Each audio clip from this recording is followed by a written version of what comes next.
Hey, so welcome, gentlemen, and thank you for joining us today. So as you know, on October the 4th of 2020, our Holy Father, Pope Francis, unveiled his new encyclical, Fratelli Tutti. So this encyclical has a focus on friendship and social interactions in our society. So joining me here today for this discussion, we have Dr. Brett Salkeld, who's with the Archdiocese of Regina. He's their Archdiocesan Theologian. He's also a renowned Catholic author and blogger.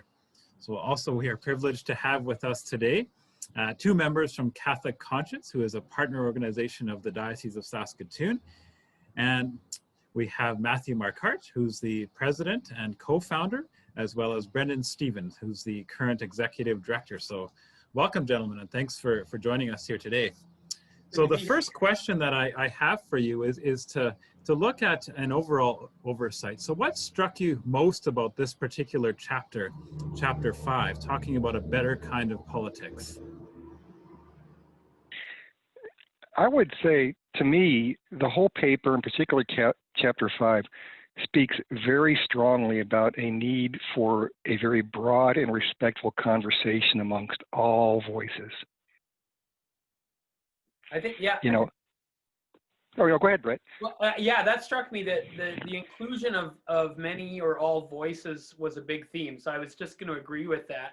Yeah. And I thought to me, that was part of what I would call like a zooming out. I felt like Francis was really concerned that politics had gotten so focused on the next election or beating this or that, alternative, that the broader goal of politics, the common good, was often sacrificed to more immediate goals of beating this or that enemy, which led us into this sort of fractious and divisive thing that we're all lamenting, but don't seem to know our way out of. And I think his sort of remedy for this sort of closed-minded, narrow focus on winning or getting endorsements is to zoom out and think about the common good, which includes hearing all voices, but more generally just says, like, let's think about what the goal of politics is, because people are sick of politics. He says people consider it like a dirty word now, but it's really a noble enterprise to pursue the common good in this way. But we need to zoom out and think of how we pursue the common good if we want politics to do its job. I want to hop in on that because I think that was the thing that most stood out for me in the chapter was, it's an imprecise metaphor, but there was a cool judo flip that the Pope did with the term "the people" in describing, he was sort of talking about the idea of populist demagoguery, people that, politicians or politics that define the people as really limited or exclusive sets of people. So when politicians refer to our people or the people, they're referring to really limited slivers, and they're using that definition to say there's an us and there's a them, right? So there's a lot of othering that's happening in that process. What I thought was really cool about the chapter actually was the Pope did two things with that idea of the people. One, he defined it, which I thought was really powerful. And I want to read from it very briefly, a couple sentences, because I thought it was super interesting. He said, again, closed populist groups distort the word people, but they're not talking about a true people. The concept of people is open-ended. A living and dynamic people, a people with a future, is one constantly open to a new synthesis through its ability to welcome differences. So he's defining people as almost a group that's constantly in churn. We're constantly learning. New folks are joining the people. New insights are being added to the people. And then he takes that even further and says, that's kind of how he defines the common good, is what is about all of the people, rather than just these limited slivers, and builds in that notion almost of progress inside of that definition, right? So the people are learning and growing and changing over time, and any attempt to define them or separate them goes against Catholic teaching, which I found very, very interesting.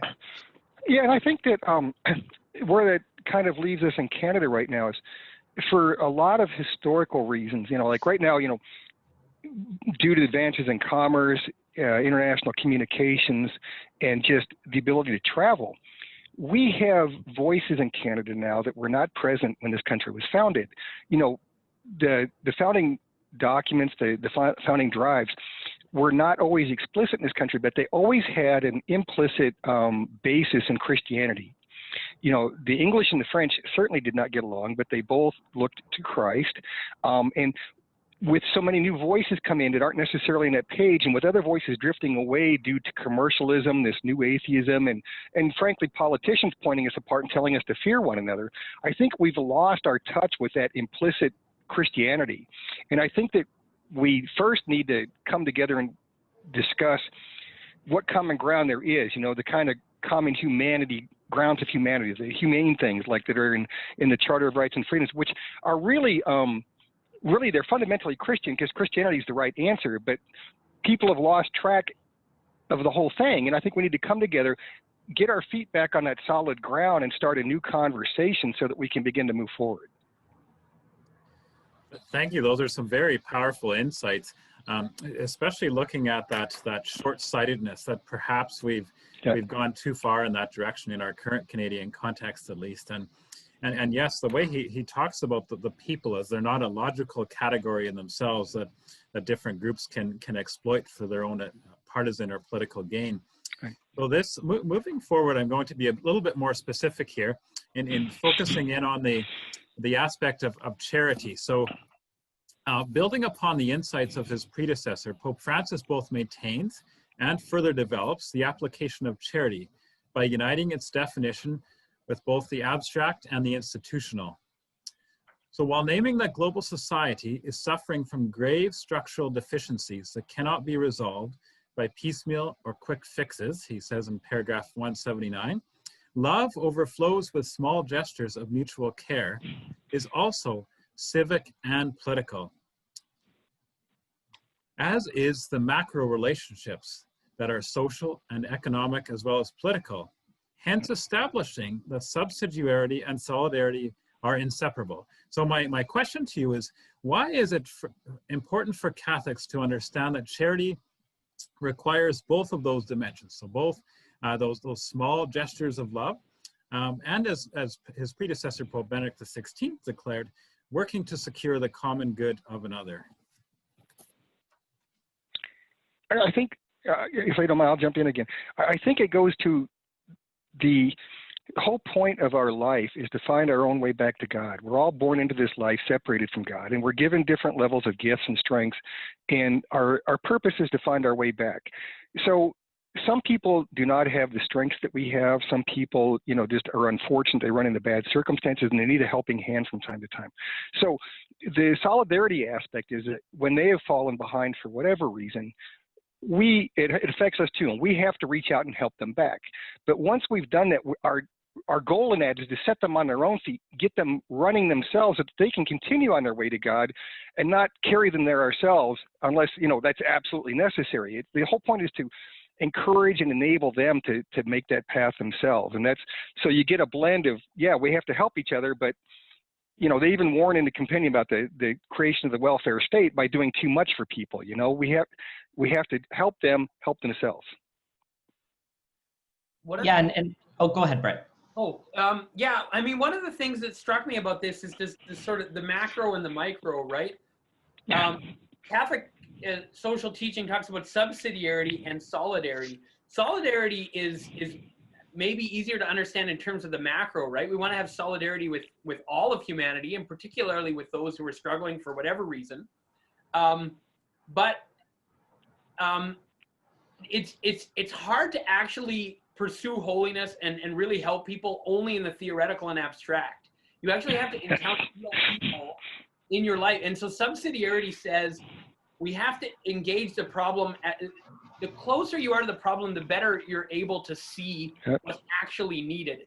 And partly because you're able to listen to the people who are encountering the difficulty, right? You're not just theorizing about them, but you might be one of them, or you're living in close proximity and communicating.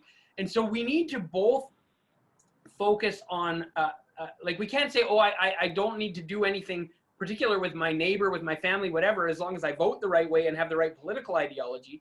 But you also can't say, well, we don't need to work towards better more just social structures because I'm just going to give this guy a sandwich. Like we need both of those things all the time, right? And in fact, our capacity to do good at the macro level is kind of contingent on our own growth in virtue in our own local context. Yeah, very good. In our own relationships, right? If we're not doing that work locally, the subsidiarity bit, a lot of our theory at the macro level can be so removed from reality as to be counterproductive, right? Yeah. So we always need to be doing both of those things.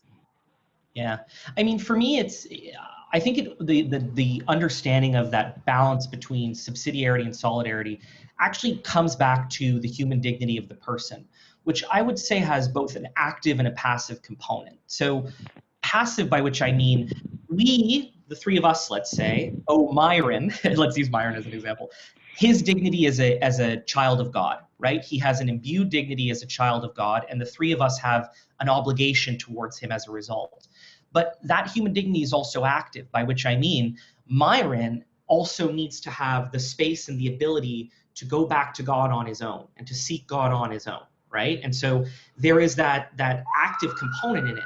I think what subsidiarity acknowledges is to say, yes, the wider society owes the individual an obligation, but the individual also needs to be provided space within which they can act and they can make choices, right? Yep.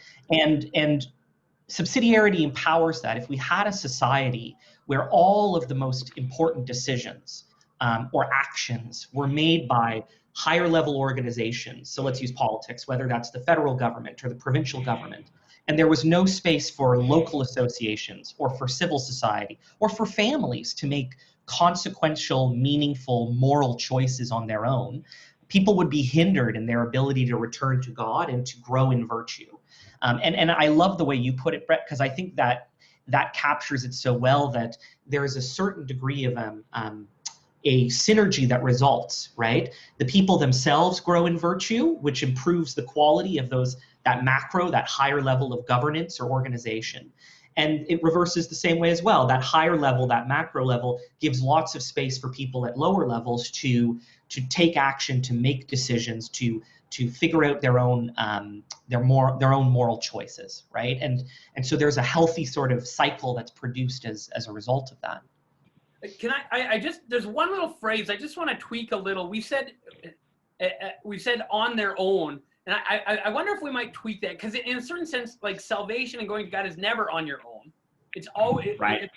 Particularly in a Catholic context, we're aware of the sort of communal identity of the church, but even of salvation as a communal reality. But what I think we want to say, and it came out a bit in your language, Brendan, is we want to give people agency.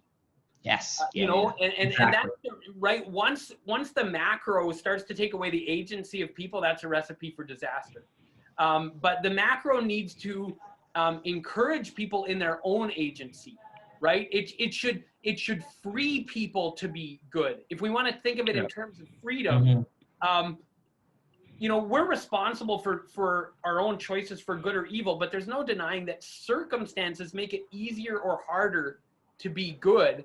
And when it's harder to be good, that's one way of saying that is that's a lack of freedom. So what we really want are ways that that engage people in their freedom and give them agency over their own lives, right? Yeah. And Francis talks about that particularly, most eloquently, I think, in terms of the dignity of work, right? Yeah. That's yes. Where he really zooms in on the need to give people agency for their own lives, which is not the opposite of helping people. Right, but it's the measure by which you judge whether you're actually helping them or not. If you help someone in a way that takes away their agency, you're not actually helping. Right, and that's the difference. Yeah, it brings to mind a conversation we had a lovely homily on this encyclical, particularly on this point that our pastor talked about yesterday. And afterwards, after Mass, I was talking with him and saying that in some ways it's like when I do a project with one of my sons or daughters, I prefer just to do it myself and rush through it. They're not really, and sometimes that's the way that we do charity itself. We just want to rush into another country or rush into the inner city and do something for someone. Whereas it takes much more time, as you say, Brett, to give them that agency and to allow them to learn, to maybe to give them that hammer, to give them that nail, to make a few mistakes, but to walk with them. And I think that's what Francis is proposing in this model of charity, which is not new to the church, but he's highlighting it in a new way that can speak to our times right now. Can I add one more quick point on that? And he's explicit about it in the encyclical. The other power of the dignity of work is that for all those who benefit from it, they feel a sense of shared responsibility. His term is shared responsibility for the development of the world and ultimately for our life as a people, right? And so again, through work, through a meaningful connection to the society via agency, via contribution, people feel invested, right? They feel invested in the life of the people, in the development that happens around them. And again, it's that healthy cycle. More people get involved, they contribute more of the good, right, to the world around them, and that benefits all of us at the end of the day. Thank you. Anything else, Matthew, on that question that you wanted to? No, I actually, this is a beautiful conversation. I'm learning quite a lot from these guys. Thank you all. So going ahead to the next question here. So at several points in this chapter, A Better Kind of Politics, our Holy Father reminds us that authentic justice demands much more than being attuned to the electoral cycle. So something that was already talked about a little bit in the introduction, and that every political decision must consider the preservation of dignity of future generations. Yep. So what are your reflections on the necessity of politics with that longer view? And how do we go about asking our elected officials and representatives to serve in this new way, as he talks about in the term political love, beyond their present mandates? How do we challenge our politicians to do that? Yeah, I'll take democracy over the other alternatives on the table. But I worry that part of the difficulties in democracy that we have to figure, right? And I think, sometimes we talk about democracy like it's the end of history, like we finally figured out how to do politics. No, there's real problems with the ways our democracy function. And I think one of them is this always playing to the next election cycle. And so the job of the opposition, whether that's in Canada where we have Her Majesty's Loyal Opposition, or whether it's in the States with a two-party system, the job of the opposition is often to thwart the governing party from getting anything done. In order to set up an election campaign that says these guys didn't achieve anything, and it's really quite crippling, not to mention a massive waste of resources. And so, I don't have a good answer except to say that part of what needs to go on is a constant reflection on behalf of public servants themselves, but then that the public would have this expectation of them and encourage them in this virtue to think, and Francis says this in a few different ways in the encyclical, to think about their legacy in terms of what will they have set up for generations, rather than thinking about how is this particular policy move going to play in the news cycle tomorrow. Because I really feel like our politics has been crippled by a real short-sightedness. And I think Catholics can get looped into this when we buy into political campaigns that are sort of like, this next election is the biggest election in your life. And we've heard that for every election I can remember. It's been the biggest one ever, because this time we're finally going to beat the evil other, and beat them into the ground. Well, the premise for that, of course, is that we, whatever party I'm speaking for, must be in power forever. Yeah. The strategy for my policies to work is that I never lose power. That really undermines democracy. Like, if you can't build something that someone with an alternative political point of view can build on when you finally lose, because you're going to someday, you're shooting yourself in the foot, So that really resonated with me, because it's something that's bothered me about our democracies for a long time. And I will say, Brett, to the point that you're making, I think this is why Pope Francis's effort to define who the people are was so critical. I used to work in partisan politics, and it's interesting. So much of a word you hear in that world is coalition building, which is who are the people who are likely to vote for us, and how can we create a sense of urgency or a sense of survival, intense emotions, a sense of fear often, to get these people to actually go out and vote for us. And the sad reality is, and I think this is to the point that you're making, Brett, the sad reality is, and this reflects in a lot of research and polling when you look at voter behavior. Nowadays, more so than 20, 30 years ago, there are fewer and fewer people that you might describe as persuadable voters, by which I mean they are willing to choose among different parties come election time. Far more common nowadays, you'll see the choice is, do I vote for my favorite party or do I stay home?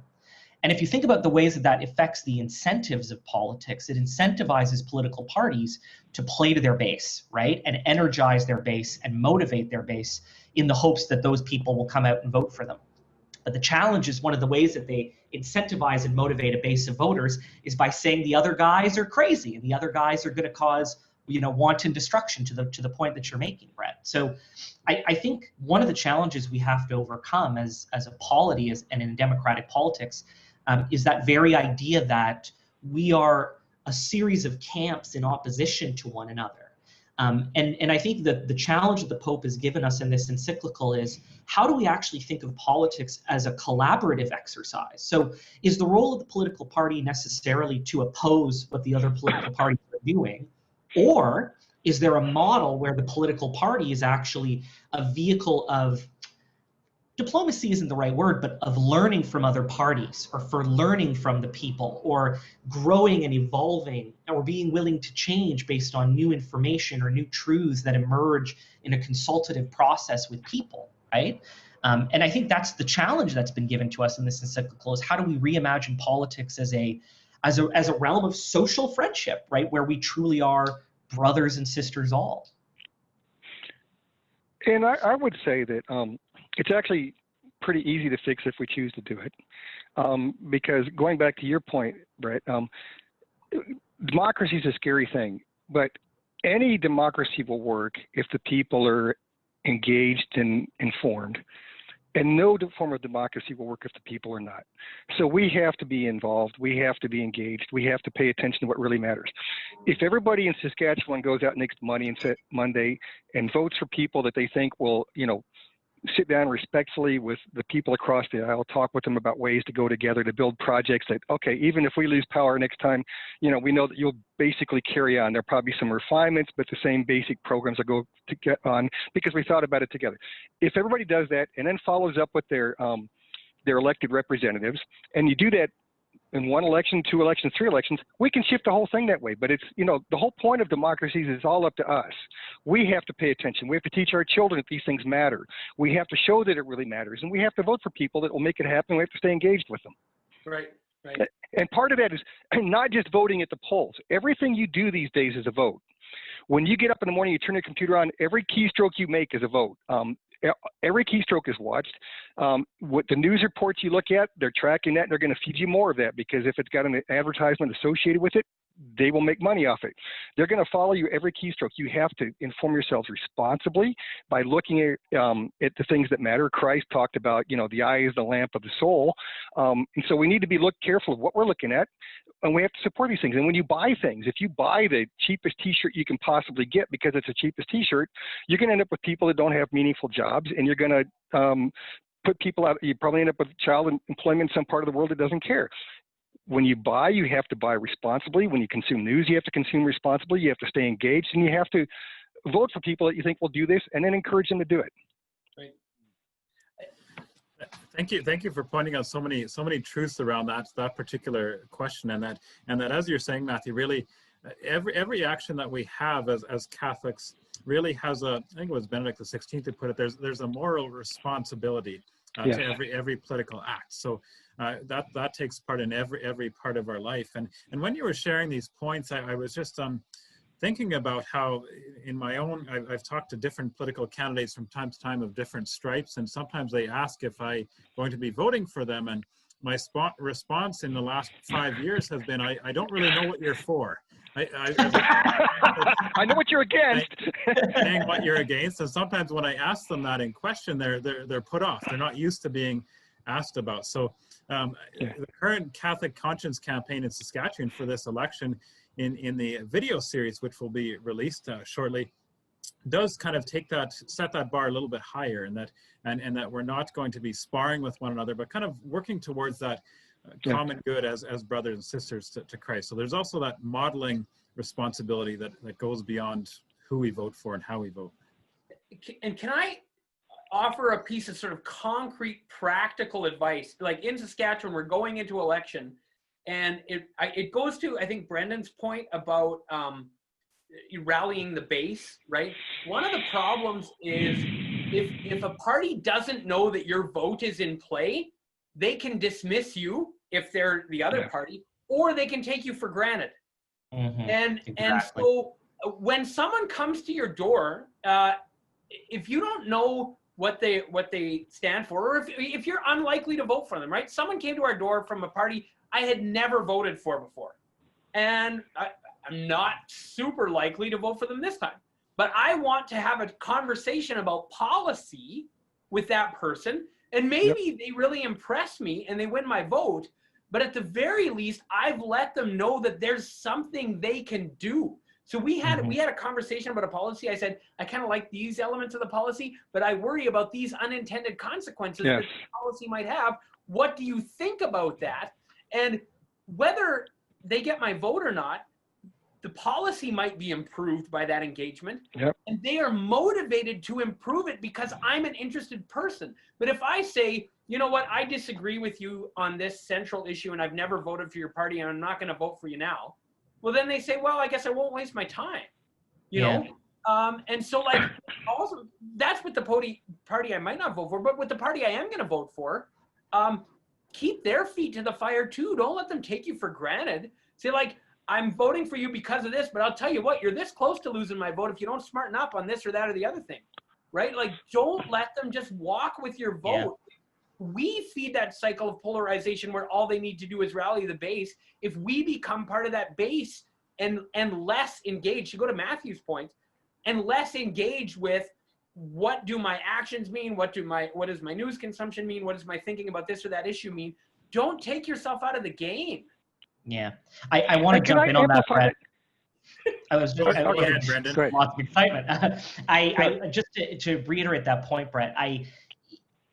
The reason the parties, and it has to be said very forcefully, the reason the parties do this is it's because they've come to expect it from voters. That's why they do it.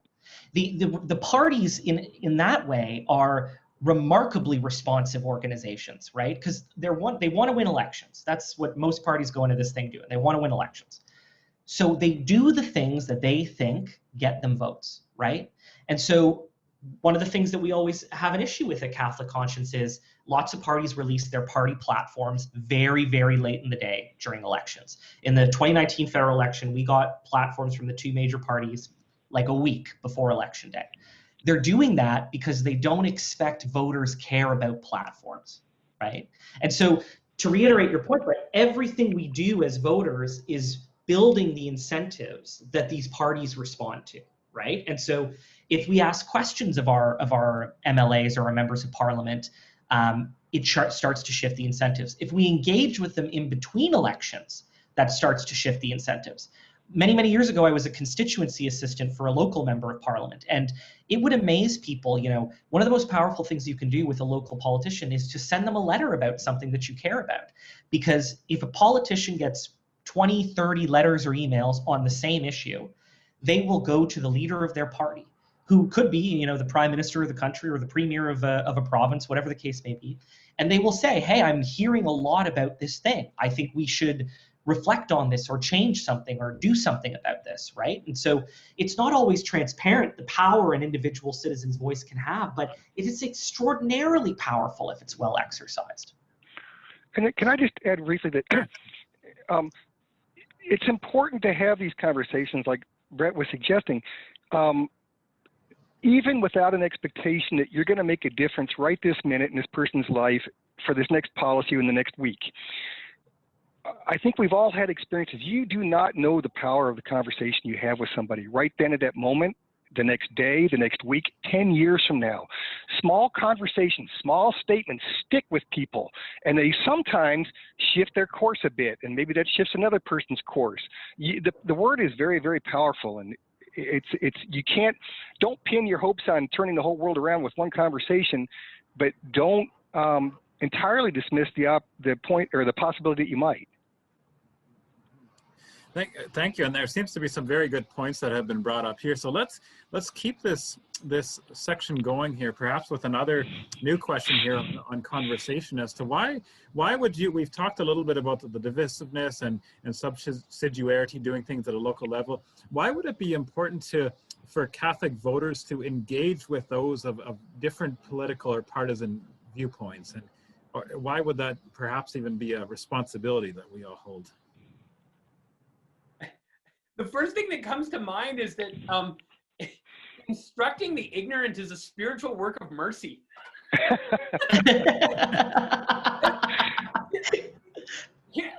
Here's the thing. If you disagree with someone on politics, they might be wrong and they could learn from you. And the flip side of that is you might be wrong and you can learn from them. Like, if we assume, as the narrative goes, that the people who disagree with us have like some evil intention, right? Then we're not going to engage. But Thomas Aquinas will tell us, like, no one pursues evil for itself. If you pursue evil, it's because you're pursuing some perceived good wrongly. Yeah. What's the good that this person is pursuing? Now, maybe they're doing it wrongly. Maybe you've not seen something as clearly as you might have. But the fact is that people are built for the good, and they naturally pursue the good, even if they make mistakes. And so an engagement with other people about how you might pursue the good can lead to learning for you or for them. But if instead your goal is to ignore them or to just denounce them, then neither of you can learn. And in fact, you might learn false things or perpetuate false ideas about one another.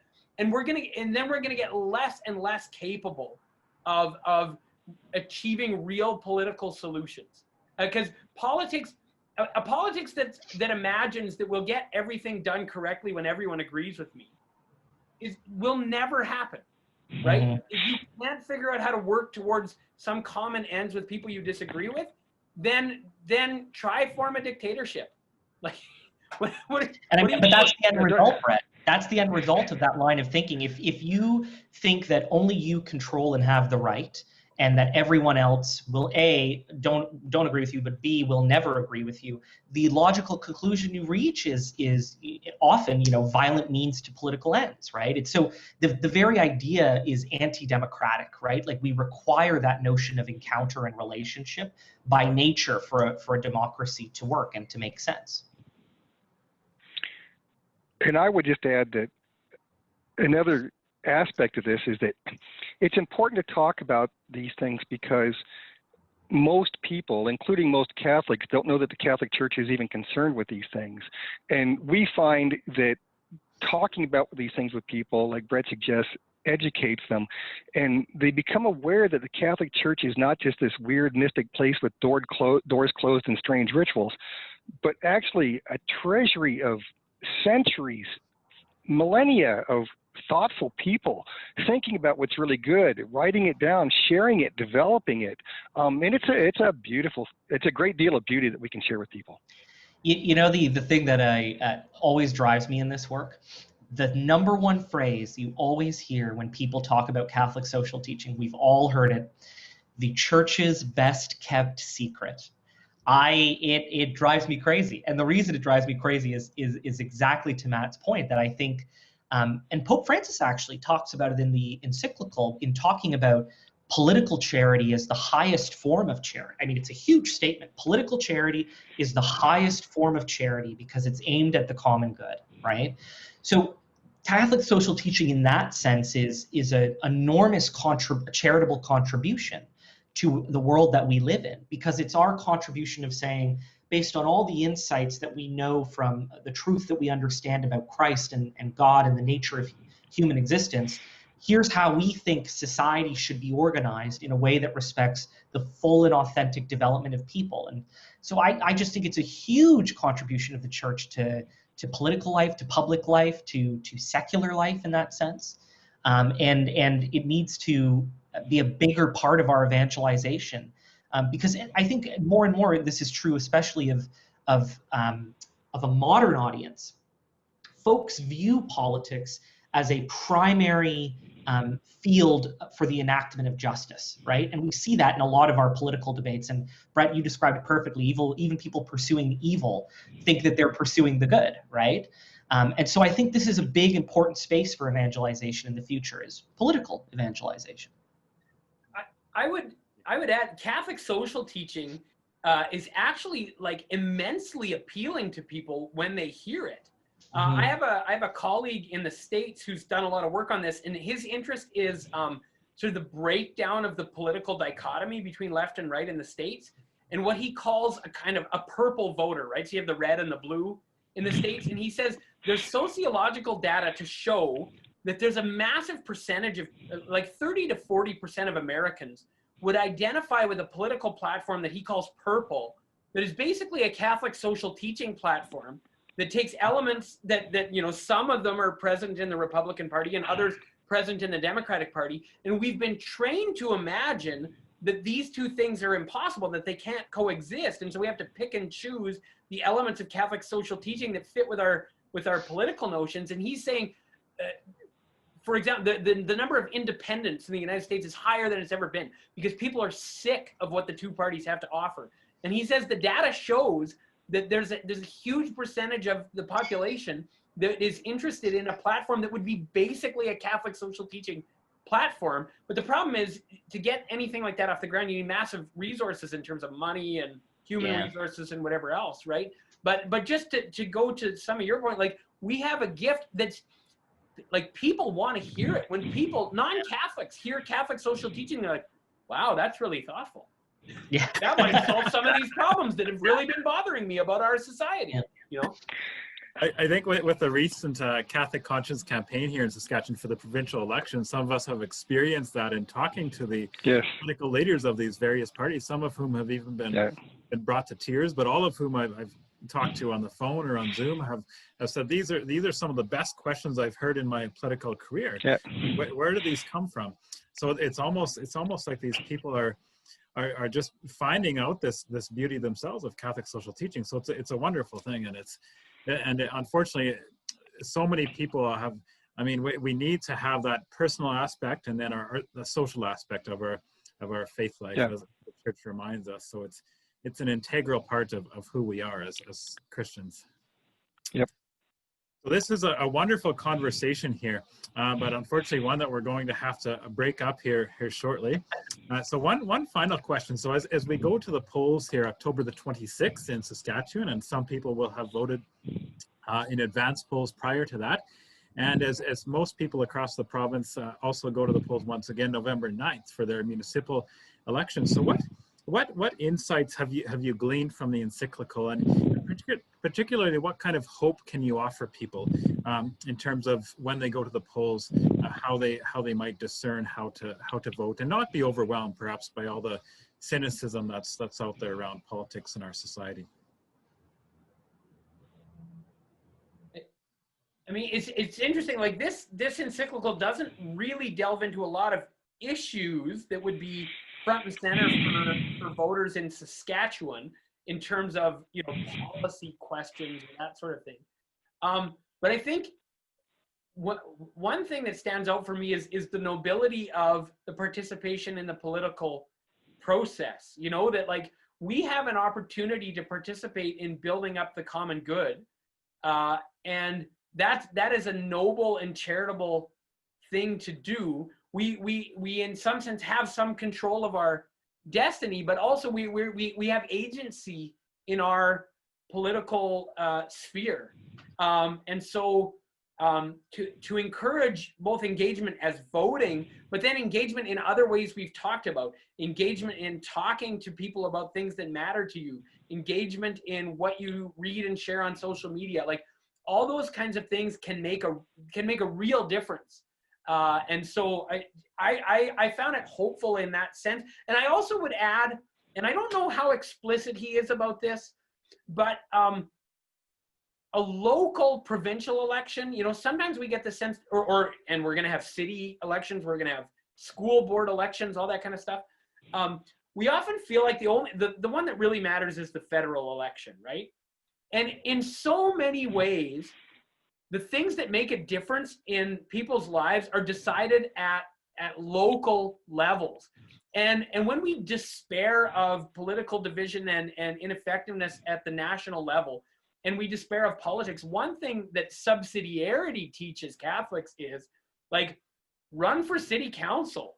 Like, you can make a real concrete difference in people's lives. And so a provincial election sometimes, you know, feels less important than a federal election, but in a way, you can do more for your own life and your community at the smaller level than you can at the large level. So I would encourage us to think about the importance of provincial, because it touches the ground in a way that a lot of federal stuff doesn't. Thank you for that, Brett. And this has been highlighted throughout, but I think one of the challenges that this this gathering might want to put forward is for Catholics to look at seriously, especially those who are maybe younger and just coming out of school, to look at politics as really a noble endeavor, as a vocation that is worthy of entering. So thanks for that. Brendan or Matt? I think Brett's really nailed it. The thing that I found most radical about this encyclical is that we really do live in a time, I think, of very intense political cynicism, where the parties and governments and certain political figures have figured out how to game human nature a little bit. And there's a lot of divisiveness. There's a lot of, again, what Pope Francis calls of limited, narrow understandings of who people are and who the people are. But what's radical at the encyclical is this emphasis on the fact that politics is a realm of charity, like love, this beautiful term he writes, political love. But two, it can be one of the highest forms of charity, right, at its best. And I think that what's really radical about that is that at times it seems so distant from the current experience of our own politics. But like, I think Christians overall really understand the power of evangelization on a personal level, right? But many of us have not thought through what that would mean at a political level. So you'll meet folks who will volunteer at a soup kitchen or will volunteer at a long-term care facility. They'll understand what it means to be the face of Christ to an individual person. But then those same people will say, well, I don't like politics, I don't get involved in politics, I don't vote, right? So you're missing an enormous opportunity to express charity, right, via the ways that you engage in politics. When we do this work with Catholic Conscience, what we really try to emphasize is that everyone has a civic vocation or a civic charism. So not everyone's going to be prime minister, not everyone's going to be premier. The overwhelming majority of people aren't even going to run for office, but everyone can vote thoughtfully and prayerfully. Everyone can get involved in a neighborhood association. Everyone can send a letter to a member of parliament or to an MLA. Even during an election, people don't realize the simple act of, gathering 30 of your friends for a coffee party. That wouldn't happen under COVID, but gather 30 of your friends for a coffee party, invite over a couple of your candidates, and just have a conversation with them, right? Like, these are all ways that we bring Christian love into a civic or political space.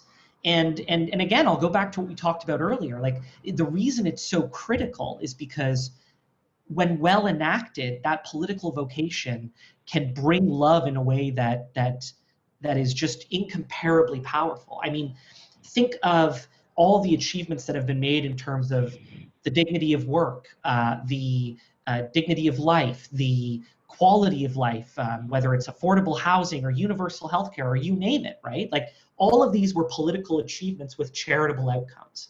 And at the same time, we're obliged to get involved because all of the things that could lead to the harming of human dignity and all the many shapes and forms that takes are things that we can actively work against or work for a better world in the context of politics. And so I think any Christian that is really committed to building the kingdom of God on earth has to find ways to engage meaningfully, or else we're missing a huge way that we can bring Christian love to the world. Well put, exactly. I would just say that actually you're missing the point of your own life.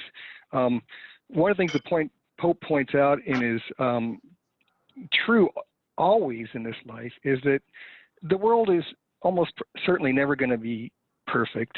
It's always going to have troubles, because the entire purpose of this life is for us to face these difficulties with Christian courage and Christian values and address them in each other, in ourselves, in our societies. It's just the nature of life. It's what we're called to do. And so the hope is that, and if you look at the broad course of history, we've made a lot of progress, far fewer people die actually in wars than did 100 years ago. Too many people die still, but far fewer.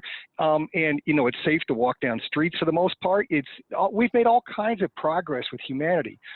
We generally take a step forward and about 3/4 of a step back, but it's always a bit of a progress, and we have to just keep that going, hopefully and joyfully through Christ.